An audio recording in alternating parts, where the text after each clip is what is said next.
Selamat pagi, Bapak Ibu, saudara-saudara Sobat The Messenger. Salam sejahtera untuk kita semua. Kita mengucap syukur, hari yang baru dikaruniakan kepada setiap kita, rahmat yang baru dianugerahkan kepada setiap kita.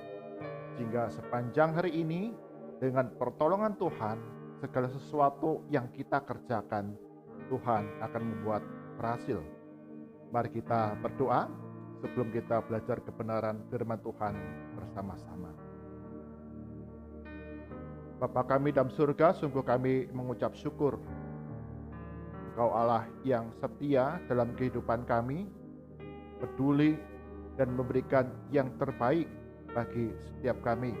Mengucap syukur pagi hari ini, rahmat yang baru dikaruniakan kepada kami untuk kami sepanjang hari ini mengalami pertolongan Tuhan, dan segala apa yang kami kerjakan lakukan, Tuhan akan membuatnya berhasil. Berkati Sobat The Messenger di dalam kami belajar kebenaran firman Tuhan bersama-sama, Bread of Life. Sungguh Roh Kudus memberikan pencerahan kepada kami semua untuk mengerti firman Tuhan, menyimpannya di dalam hati, dan kami lakukan dalam kehidupan hari demi hari. Di dalam nama Tuhan Yesus kami berdoa. Amin. Bapak Ibu, saudara yang terkasih dalam Tuhan Yesus, bagian firman Tuhan yang diperenungkan kita pada pagi hari ini diambil dari kitab Nehemia. Kitab Nehemia pasal yang pertama, ayat yang pertama hingga yang ke-11. Nehemia pasal 1 ayat 1 hingga ke-11. LAI berikan judul di sana, Doa Nehemia bagi orang Israel.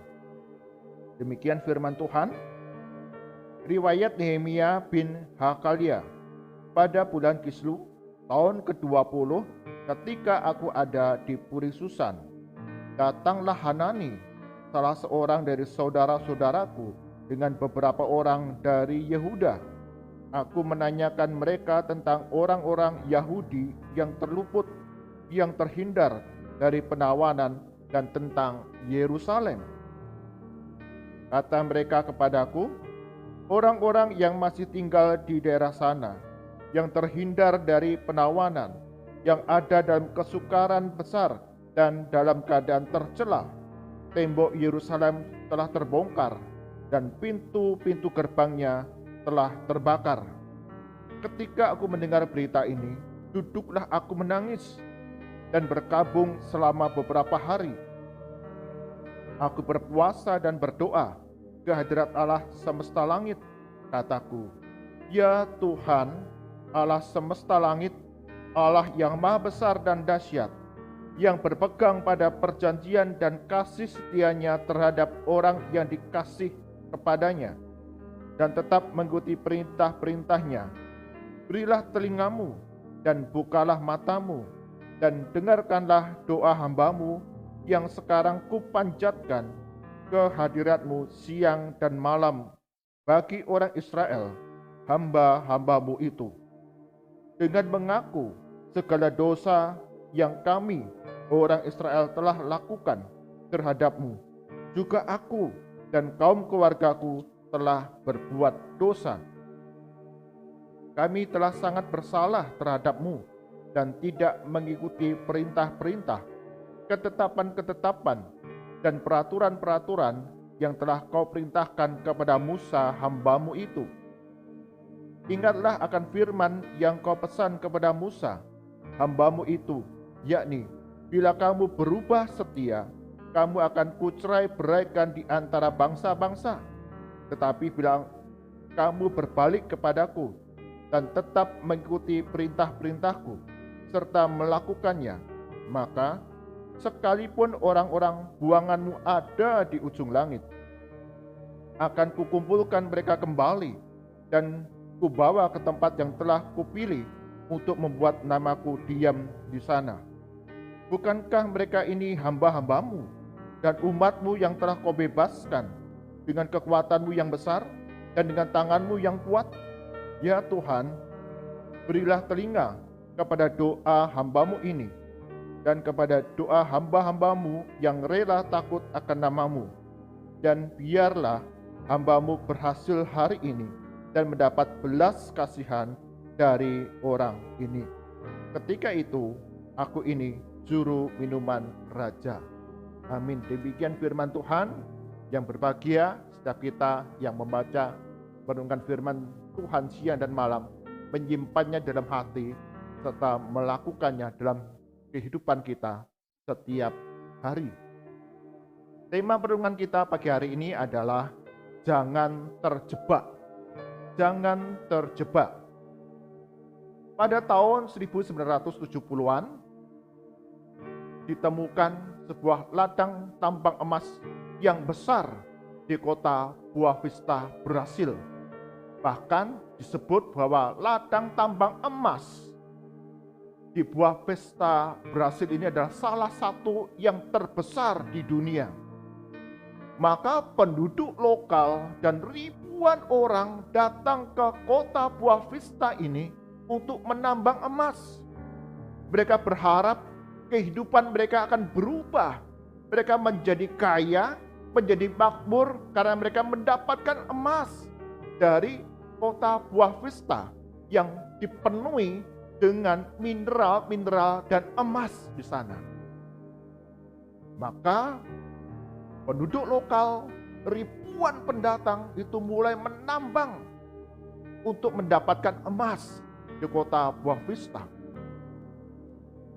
Dan benar, banyak penduduk, banyak pendatang, kehidupan mereka berubah karena mereka mendapatkan emas. Mereka semakin kaya, semakin makmur dalam kehidupannya. Tetapi akibat aktivitas tambang yang tidak memperdulikan lingkungan, maka banyak hutan telah menjadi rusak. Polusi udara, polusi air terjadi akibat aktivitas tambang yang mereka lakukan. Air sungai tercemar oleh merkuri. Banyak kubangan-kubangan, galian-galian yang ditinggalkan sembarangan yang membahayakan orang yang lain.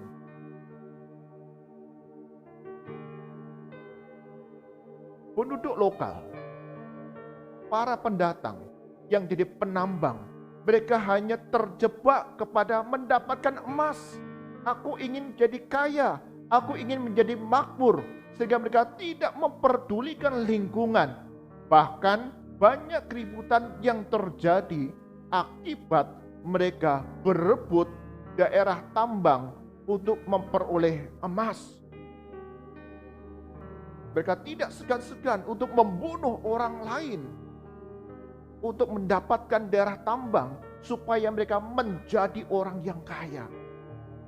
Mereka terjebak kepada keinginan untuk menjadi kaya, makmur dan bahagia tanpa peduli kepada lingkungan, tanpa peduli kepada orang-orang yang ada di sekitar mereka. Karena itu, pemerintah negara Brasil kemudian menutup segala aktivitas penambangan emas di kota Boa Vista. Tidak boleh ada lagi aktivitas penambangan emas di sana. Sehingga kota Boa Vista yang dulu adalah kota yang makmur, di mana banyak penduduknya itu adalah orang-orang kaya dan bahagia, disebutkan demikian, sekarang menjadi kota yang mati. Dan penduduk-penduduk di sana disebut hidup di tengah kesuraman. Karena alam yang rusak, penyakit-penyakit fatal, kronis, membahayakan yang kemudian muncul akibat polusi penambangan yang begitu luar biasa rusaknya. Banyak penduduk lokal meninggalkan kota Boa Vista. pendatang-pendatang kembali dengan pengharapan yang sudah hancur. Dan mereka yang tinggal adalah penduduk-penduduk dengan masa depan yang suram. Kota yang sudah rusak, penduduk yang sudah hancur pengharapannya akan masa depan. Ini menjadi penggambaran dari kehidupan umat Allah, yaitu bangsa Israel, bangsa Yehuda, umat pilihan Allah.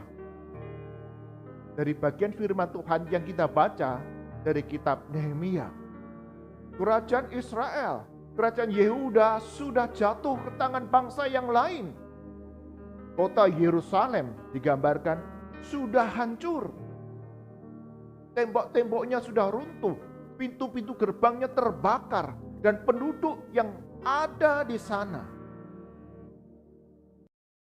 hidup di dalam kemiskinan dan penderitaan. Umat pilihan Allah, bangsa Israel, mereka hidup di dalam penjajahan bangsa yang lain, dibuang ke negeri yang lain, dan mereka yang tinggal di Yerusalem hidup di dalam segala penderitaan yang berat. Mereka hanya dapat mengenang masa-masa ketika mereka menjadi umat kesayangan Allah. Mereka hanya dapat mengenang ketika kerajaan Israel itu berjaya di bawah pemerintahan Raja Daud. Hidup makmur, hidup kaya, hidup bahagia, hidup aman. Menang atas peperangan dengan bangsa-bangsa yang lain. Tapi itu tinggallah kenangan. Dan dari bagian firman Tuhan yang kita baca, kita tahu umat pilihan Allah ini, mereka di bawah penjajahan bangsa yang lain, dibuang dari tanah perjanjian, dan mereka yang tinggal di kota Yerusalem yang sudah hancur itu, penduduk yang penuh dengan penderitaan. Umat pilihan Allah ini tidak menduga, tidak terpikirkan bahwa umat pilihan Allah akan mengalami kejatuhan. Umat pilihan Allah akan mengalami kekalahan. Umat pilihan Allah akan mengalami kemiskinan dan penderitaan. Mereka berpikir, mereka terjebak dalam pemahaman, aku umat pilihan Allah, tidak mungkin kalah.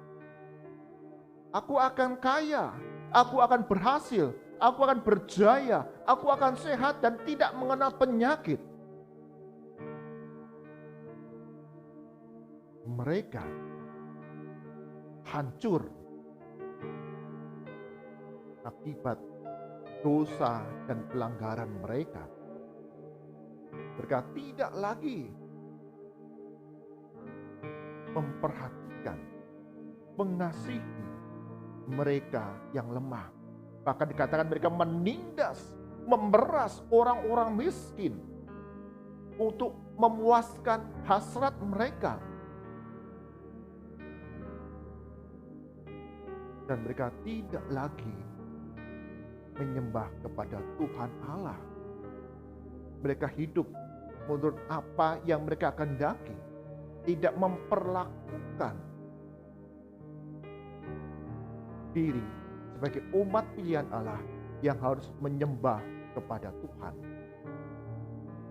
Nehemia menyadari kejatuhan bangsa Yehuda, bangsa Israel, karena mereka sudah berbuat dosa. Maka Nehemia mengatakan demikian di dalam doanya,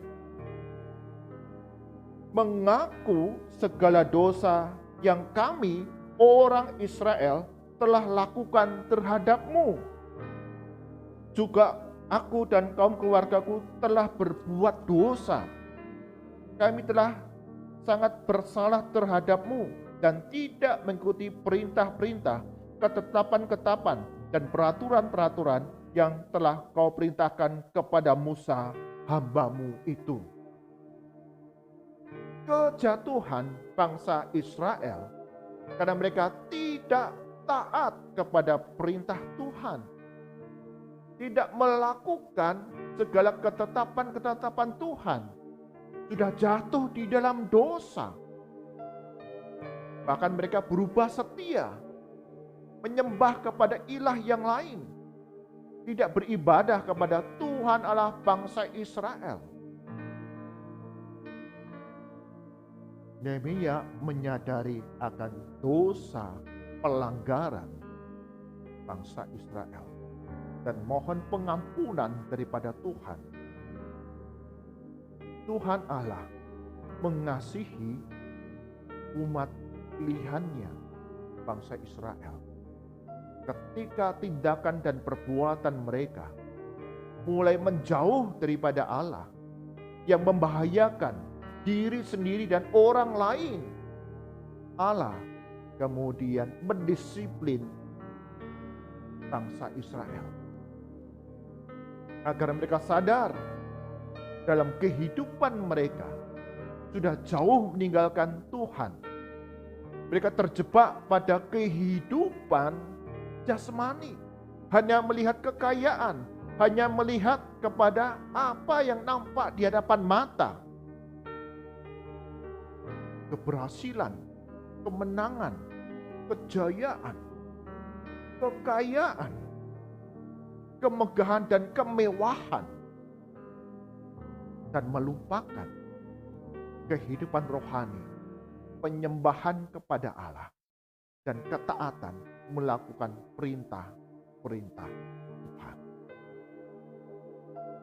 Bapak, Ibu, saudara-saudara, sobat The Messenger, bagian daripada kita ketika kita hidup dalam segala keterbatasan, kita hidup di dalam kemiskinan dan kita sedang berjuang untuk hidup yang lebih baik.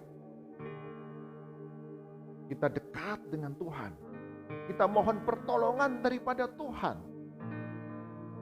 Kita minta Tuhan tuntun hamba-Mu ini dalam bekerja supaya berhasil. Tetapi ketika hari demi hari kehidupan kita semakin lebih baik, kehidupan kita, kekayaan itu bertambah dan makin bertambah, kemewahan itu dapat kita nikmati, kebahagiaan itu dapat kita kecap.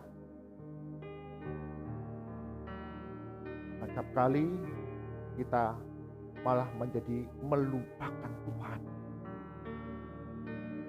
Kita menjadi sibuk dengan usaha pekerjaan kita. Kita terjebak kepada pekerjaan untuk mendapatkan pendapatan yang lebih tinggi, lebih baik lagi, lebih besar lagi. Rumah yang lebih luas dan lebih megah lagi. Pendapatan yang lebih besar lagi.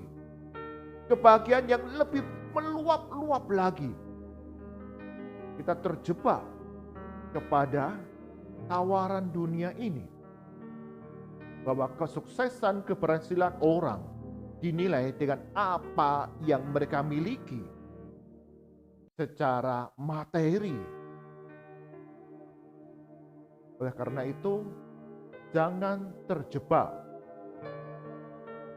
ketika kehidupan kita didapati kemakmuran, kebahagiaan itu ada dalam kehidupan kita.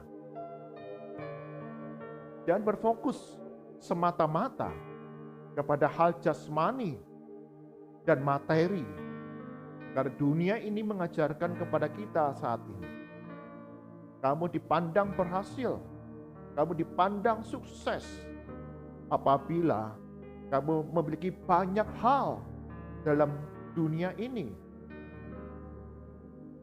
dan kamu punya penampilan yang megah, yang mewah, yang glamor. Dan kita memandang rendah mereka yang hidup di dalam kesederhanaan.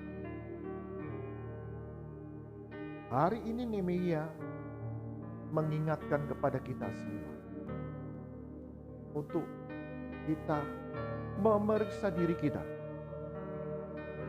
apakah kita sudah mulai menjauh daripada Allah? Betul, kita datang beribadah secara rutin. Tapi sungguh, apakah hati kita berpaut kepada Tuhan? Hati kita mengasihi Tuhan dan melakukan segala perintah dan kebenaran firman Tuhan. Jangan sampai menunggu Tuhan mendisiplin kita, menghajar kita. Tapi hiduplah yang terpaut erat dengan Yesus Kristus, Tuhan dan Raja kita.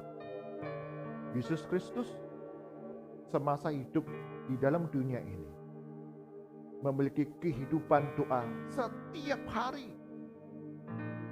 Pembacaan firman setiap hari. Melakukan kehendak perintah Bapa setiap hari. Bahkan Yesus mengatakan, makananku adalah melakukan kehendak Bapa setiap hari. Maka setiap kita murid Kristus, selayaknya kita meneladani Yesus Kristus, yaitu memiliki relasi yang dekat dengan Tuhan Allah kita, dengan Yesus Kristus, dan melakukan kehendaknya setiap hari. Jangan terjebak kepada rutinitas, jangan terjebak kepada segala pekerjaan dunia ini yang berfokus kepada materi dan jasmani. Tapi kita melihat kembali akan kehidupan rohani kita, ibadah kita kepada Tuhan, dan kesetiaan kita kepada Tuhan. Sehingga kehidupan kita diberkati oleh Tuhan. Mari kita berdoa. Bapa Surga, sungguh kami mengucap syukur. Kami diingatkan kembali, seringkali ketika kami hidup di dalam kemakmuran, kekayaan, kebahagiaan, keberhasilan dalam pandangan dunia dan manusia, kami melupakan Tuhan.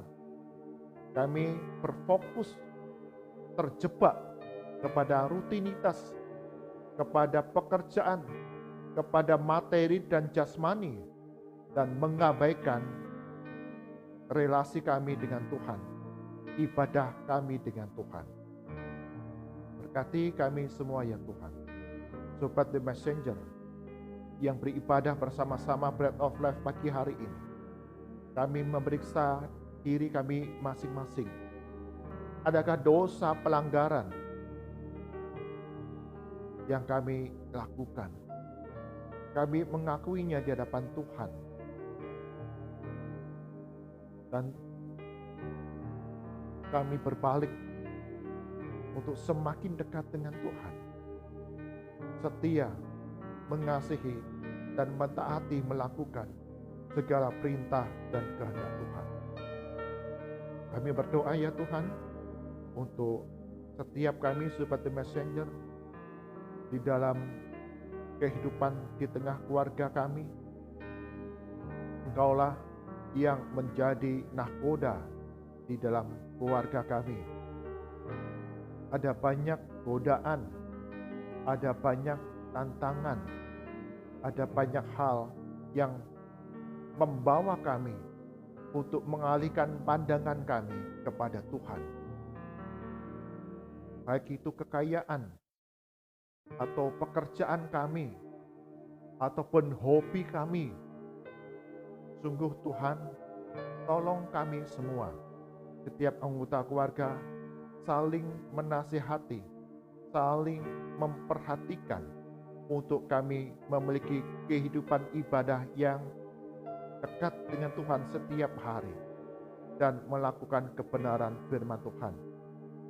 Berkati keluarga-keluarga dari Sobat The Messenger. Engkau yang mencukupi akan segala kebutuhan di tengah keluarga kami. Setiap pergumulan, kesulitan yang kami hadapi. Tuhan Yesus, Engkau yang berikan hikmat, kami saling membantu, menolong, mendukung satu dengan yang lain, menjalani, menghadapi kesulitan pergumulan ini dengan pertolongan daripada Tuhan. Kami berdoa ya Tuhan, untuk setiap masyarakat di mana kami tinggal, Engkau yang terus memberkati di tengah masa bulan puasa Ramadan ini. Kami rindu kehidupan kami, anak-anak Tuhan, tetap memancarkan terang kasih Kristus. Kami dapat berbagi kasih kepada tetangga kami, sahabat kami, teman kami, orang-orang yang ada di sekitar kami, mereka yang hidup dalam keterbatasan, kesulitan. Kami mau membantu, menolong mereka. Berkati untuk bangsa dan negara kami ya Tuhan, di tengah berbagai krisis yang dialami pemerintahan Bapak Presiden Joko Widodo beserta dengan kabinet hingga pemerintah di daerah-daerah ada keselarasan, ada harmoni dalam kebijakan yang diambil sehingga mendatangkan kesejahteraan, kehidupan yang semakin hari semakin baik. Berkati sehingga anak-anak Tuhan yang duduk di dalam pemerintahan, mereka boleh menjadi garam dan terang yang membawa kemuliaan bagi nama Tuhan, dan berkati negara kami Indonesia ini ya Tuhan. Hari demi hari didapati aktivitas perekonomian semakin meningkat, di tengah kami waspada, menjaga diri dengan disiplin, melakukan protokol kesehatan. Semua ini untuk kebaikan bangsa dan negara kami Indonesia. Mari angkatan kita, arahkan hati kita kepada Tuhan, dan kita terima berkat daripadanya. Kasih karunia dan damai sejahtera dari Tuhan kita Yesus Kristus, kasih pemeliharaan yang sempurna dari Allah Bapa, serta penghiburan, kekuatan dari Roh Kudus, senantiasa hadir dalam kehidupan kita hari demi hari, menuntun, memimpin, menaungi, agar kehidupan anak-anak Tuhan didapati menjadi hamba Tuhan yang baik dan setia dari sekarang sampai selama-lamanya. Amin. Bapak Ibu, saudara-saudara yang terkasih dalam Tuhan Yesus, jangan terjebak kepada hal-hal bersifat materi, jasmani, ukuran keberhasilan menurut pandangan manusia. Tetapi bangunlah kehidupan yang dekat dengan Tuhan, dan kita menyatakan kasih kita kepada Tuhan dan ketaatan melakukan segala kehendak dan perintahnya. Tuhan Yesus berkati kita semua.